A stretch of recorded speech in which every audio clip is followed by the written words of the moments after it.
자, 김건희 특검법이 압수수색으로 확보한 이 국민의힘 당원명부에서 통일교인 추정당원 11만 명 정도를 추출한 것으로 지금 알려지면서 후폭풍이 커지고 있습니다. 여야 공방은 어제에 이어서 오늘까지도 이어졌습니다. 한번 들어보시죠.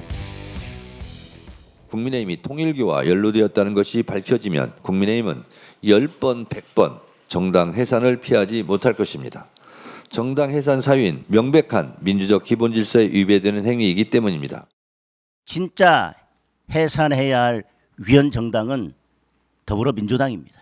종교마저도 정치에 악용하고 종교마저도 국민을 갈라치는 수단으로 사용하는 더불어민주당에 대해서 국민을 대표해서 매우 안타깝다는 말씀을 드립니다. 안타까운 게 아니라 매우 불쌍합니다. 자, 일단 민주당은요, 정교유착, 이 정당 해산 사유라고 지적을 했는데 국민의힘 500만 명 당원과 120만 명 통일 교인 중에 11만 명 정도가 일치하는 건요, 확률적으로도 문제가 없다, 이런 입장이지 않습니까? 물론 이게 우선 최병천 소장께서는 이 문제에 대해서는 어떤 생각 갖고 계세요? 지난 대선에 그 국민의힘이 이제 경선이 있었잖아요. 네. 근데 그때 밝혔던 당권자 숫자가 국민의힘 당사자 쪽에서 얘기했던 게 예. 80만 명이었어요. 그러니까 실은 일단 80만 명 중에 11만 명이라는 숫자가 어마어마한 숫자고 제가 대충 계산해 봤더니 우리나라 전체 유권자로 치면 대구, 경북으로 합쳐봤자 9%밖에 안 되고 이게 지금 한 15% 정도 되거든요. 지금 80만 명 중에 11만 명이면 대구, 경북, 부산 유권자까지 다 합쳐야지 해당하는 정도의 비중이에요. 그러니까 실은 제가 보기에 국민의힘이 그동안 부정선거 음모론을 주장하는 정당에서 부정선거를 약간 실천하는 정당으로 바뀌고 있는 게 아닌가.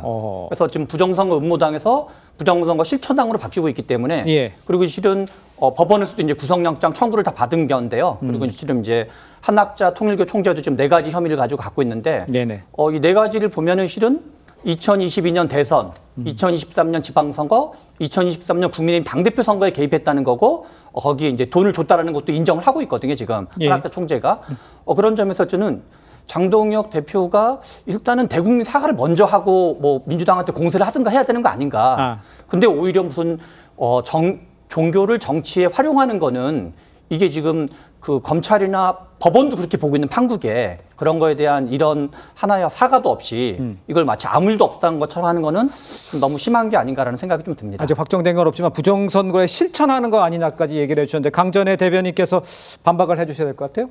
지금 뭐 80만 명이라고 이야기하신 것은 책임당원을 이야기하신 것이 아닌가 싶고요. 지금 저희 국민의힘은 당원이 일반 당원까지 합하면 한 500만 명 정도가 됩니다. 그럼 우리 대한민국 국민의 10% 정도가 되거든요. 근데 지금 통일교인도 한 120만 명 정도 된다고 해요. 이번에 어쨌든 언론에 나오는 것을 보면 언론사마다 약간씩은 다릅니다만 11만 명에서 12만 명 정도의 통일교도가 국민의힘 당원이라고 지금 그 명단이 나왔다라는 것이죠. 예. 근데 이것도요, 실상 지금 어떻게 보면 압수수색 영장에 기재가 되어 있었던 시기가 있어요. 2023년 전당대회를 앞두고 가입했다, 이런 혐의이기 때문에 이 가입했었던 기간이 2022년 10월부터 그리고 2024년 4월까지 이렇게 사실상 줄여서 영장을 집행을 했었어야 되는데 예. 이번에는 그렇게 하지 않았던 것이죠. DB 업체에 대한 압수수색을 하면서 그냥 무작위로 지금 있는 명단을 모두 다 대조를 하니까 한 11만 명, 12만 명 정도가 겹친다는 겁니다. 네. 저희 국민의힘에서는 압수수색 영장에 기재가 되어 있는 시기로 특정을 했을 때는 한 3천 명 정도가 가입한 것으로 그 예상을 하고 있는 부분들이 있고 그 중에서도 일단 투표를 하려면은 책임당원이 돼야 돼요. 그러니까 그러니까요. 당비를 납부를 해야 되기 때문에 예. 이 3천 명 정도보다도 더 적을 것이다라고 말씀을 드리고 있는데 지금 이렇게 뭐 11만 명, 12만 명 이런 굉장한 숫자가 마치 국민의힘을 모두 이렇게 좌지우지하는 것처럼 언론에 브리핑을 하고 있는 특검의 모습이 너무나 정치적이다. 이 부분에 대해서는 반드시 짚고 넘어가야 될 것으로 보입니다. 정치적이다, 여기까지 얘기해 주셨는데 어떻게 보셨습니까? 지금 이제 종교를 정치에 악용하는 집단이 있긴 있는 것 같습니다. 그것이 민주당인지 저기 국민의힘인지 이제 특검을 통해서 가름되겠죠. 네. 지금 현재까지 나오는 모습을 보면 국민의힘이 특정한 기간 동안 특정 종교인들을 정치적인 목적을 가지고 당원에 가입시키려고 했던 그런 행태가 있었던 게 아니냐라고 의심이 되었고 그 의심에 대해서 법원도 타당하다고 봤기 때문에 네. 이 압수수색 영장을 발부한 것입니다. 지금 민주당에게 발부한 게 아니고요. 국민의힘의 당원에 특정 종교인이 대거 특정한 목적을 가지고 들어갔다라는 혐의점에 대해서 확인해 볼 필요가 있다라는 부분을 지금 법원이 인정하고 있다라는 겁니다. 네네. 우리 헌법 제20조 2항에 이런 표현이 있습니다. 종교와 정치는 분리된다. 그런데 지금 종교인들이 집단적으로 누구를 위해서 어떤 목적으로 들어갔습니까? 국민의힘의 대통령 선거에 국민의힘의 그 지도부 선출에 영향력을 행사하고자 하는 이유 때문에 지금 집단 가입했다라는 그 의혹, 그것을 지금 혐의점으로 가지고 예. 특검이 수사 중에 있으니까요. 네네. 그 수사를 지켜보시면 될 것 같다 이런 말씀을 드리겠습니다.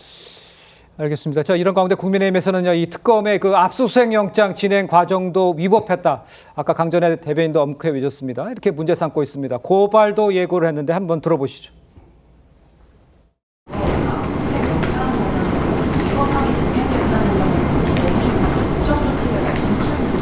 지금 고발장을 작성 중에 있습니다. 반드시 고발하겠습니다. 특검은 영장에 기재된 대로의 집행 방법도 지키지 않았고 압수수색까지 진행했습니다. 저희들은 분명히 집행 방법에 대해서 서면으로도 의견을 제출했고 집행 과정에서 일일이 이의를 제기했지만 특검은 수용하지 않았습니다. 반드시 강력한 조치를 취하겠습니다.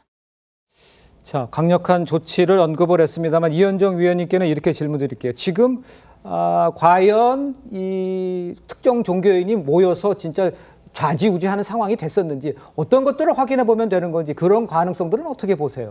일단 뭐 국민의힘 입장에서는 이제 방어적으로 나올 수밖에 없지만 네. 그러나 이 상황이 저는 좀 심각하다고 봅니다. 그렇습니다. 왜냐하면 지금 특검에서 조사하고 있는 내용 등등을 보면 예. 일단 통일교의 특성이 있어요. 다른 종교와는 달리 통일교는 뭐 결혼도 이렇게 교회에서 맺어주고 또 중앙 통제식의 어떤 그런 구조가 되어 있습니다. 예. 그러니까 일부 언론 보도에 따르면 실제 특검에서 각 그 5개 지부에서 이 장로나 이런 사람들이 예배가 끝나고 난 다음에 국민의힘 그 당원 가입증을 나눠주면서 입당해라 라는 했다는 거 아니겠습니까? 예. 그리고 또 윤영호 세계 본부장과 지금 이 건진법사가 나눈 대화를 보면 예. 한 10,000명 정도면 되겠느냐 뭐 이런 식으로 이야기했다는 거 아니겠어요? 다른 종교들은 그냥 어떤 이 좀 자유로운 거지만 통일교 이런 거 같은 경우는 굉장히 조직화되어 있고 집단화되어 있습니다. 자, 그러면 이 집단화되고 조직화된 사람들이 한 10만 명 정도 만약에 국민의힘에 만약 입당했다 그러면 이거는 굉장히 저는 심각한 문제로 봐요. 특히 제가 최근에 좀 의심을 가는 건 뭐냐면 예전에 보면 보수 정당들이 민심과 당심이 거의 비슷하게 가는 경우가 많았어요. 근데 이게 좀 요즘 최근에 들어서는 굉장히 좀 다르게 가는 경우가 있습니다. 예. 자, 그러면 왜 이럴까에 대한 문제. 그리고 지난 대선 후보 경선 때 그동안 3개월 동안 당비를 낸 사람한테 권한을 주던 책임 당원을 달리 예. 1개월만 내도 당원 주고 바꿔버렸어요. 갑자기 후보 진영에는 그 뒤늦게 알려주면서 예. 그럼 과연 왜 그렇게 했냐는 거거든요. 자, 그러면 특정한 시기에 지금 했다지만 과연 이들이 집단적으로 어떠한 사람에 따라서 영향력을 행사했다면 특히 통일교가 그동안 일본에서 불법화된 이후에 국내에 굉장히 많은 어떤 사업 확장을 꾀했다는 거지 않습니까? 예. 뭐 방송사도 인수하고 뭐 하려고 했다는 거 아니겠어요? 즉 정치권의 영향력을 행사하기 위해서 윤석열 정부의 어떤 여러 가지 문제에 대해서 좀 개입한 게 아니라 의혹이 있는 것이거든요. 예. 그런 면들을 그냥 이거는 뭐 전체 퍼센트가 그러니까 그런 거다라고 배척할 게 아니라 정말 국민의힘의 특정 종교가 이렇게 집단적으로 영향을 행사할 수 있는 정당이라면 이거는 저는 굉장히 심각한 상황이기 때문에 당에서도 자체 조사를 해봐야 한다고 봅니다. 알겠습니다. 당에서도 자체 조사를 해서 과연 영향을 미쳤는지를 확인해 봐야 할 필요가 있다. 이렇게 언급을 해주신 것 같아요. 일단 국민의힘은요, 내일 전통적인 이 보수톱파시죠. 이 대구에서 6년 만에 대규모 장애투쟁에 나서고요. 대구를 시작으로 대전, 인천에서 잇따라 현장 최고위를 열고 이른바 경부선 민심 잡기, 또 서울 대규모 규탄 대회 등도 계획을 하고 있습니다.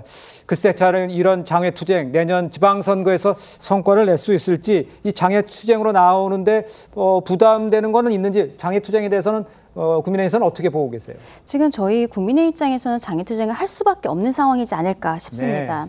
특검에서 그리고 여당에서 저희 국민의힘을 완전히 말살시키려는 모습을 보이고 있다라고 저희들은 파악을 하고 있는데요. 예. 조금 아까 이야기했었던 당원 명부를 데이터베이스 업체에 압수수색을 들어온 것도 영장 자체는 9월 8일에 발부된 것이거든요. 네네. 그럼 왜 그것이 이제 들어온 것인가? 최근에 문제가 되고 있는 조희대 대법원장에 대한 압박이라든지 민주당의 안 좋은 악재 이슈를 덮기 위한 것이 아닌가? 그것을 특검이 같이 하고 있는 것이 아닌가라는 생각이 드는 부분들이 있습니다. 예. 저희 당에 대한 압박을 넘어서서 최근에는 사법부를 무력화하려는 시도, 이것은 정말로 대한민국 헌법의 테두리를 벗어나는 모습이거든요.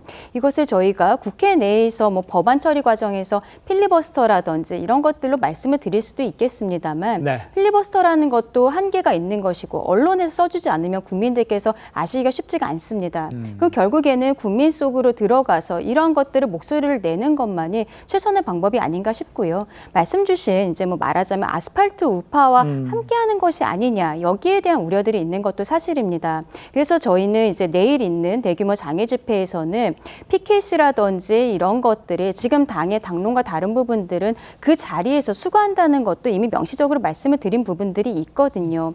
결국에는 지금 함께하는 사람들과의 관계, 이런 것들을 문제 제기할 것이 아니라 여당과의 관계에 있어서, 그리고 정부의 지금 모습에 있어서 저희 국민이 야당으로서 선명하게 국민들과 함께 목소리를 내야 되는 시점이다, 그렇게 생각합니다.